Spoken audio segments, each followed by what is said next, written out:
basically interested in social work and stuff. So when I came to know that an NGO like Asmita Resource Center is coming and is about to teach about child rights in media. So that is something very rare. It's not found everywhere that people come to talk about child rights and media together. So I thought of enrolling for it so that I get to know something.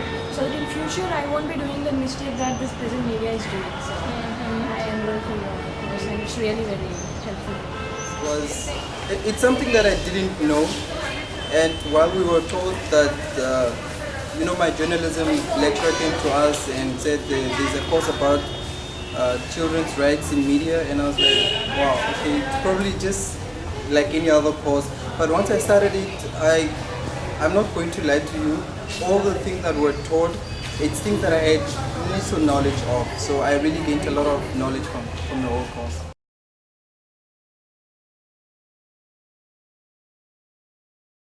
I came for the course, I didn't know there was something called a UNCRC that exists, and I didn't know the exact laws that spoke about child rights. What exactly are the rules and regulations for a media when they're covering a story, especially based on women and assault.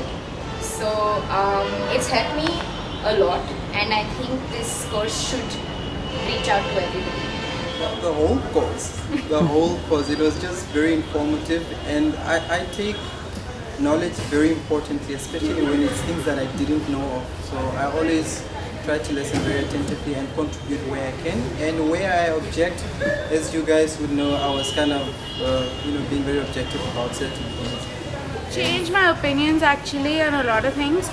First was what we studied about the human rights planned by the UN and everything. That was really interesting.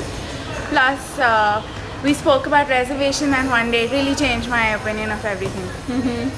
These were the two interesting things that I did. First was the child marriage video that we saw, and also there was one, I don't know what to call it, I think there was one video where there were a lot of animation and children's rights, the video on children's rights, yes, the UNCRC videos. I think they were eye-openers, and they were really influential.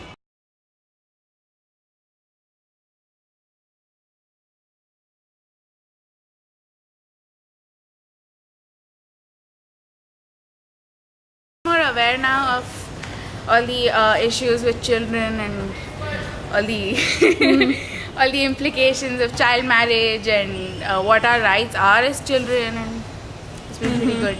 It's very depressing knowing that we humans have our rights which should not be violated, but then people's rights are still violated. For example, child marriage, which is something that should never happen, be it from a cultural point of view or religious or whatever the fact is. Child marriage should just not take place, and I think we the people are to be blamed for this because we are allowing these things to happen. It's basically because ethics are something journalists lack is what the society thinks. But I always had the opinion that it doesn't belong to the journalist himself but the organization, because if the organization allows you to speak of certain topic, you can't move out of it. But when after coming here, I came to know that it belongs to your individual thing. Like you yourself should know what you are doing and what you are not, because you need to step in the foot of the victim and think for himself. You can't think in terms of a journalist like I'm going to capture this and put it in paper.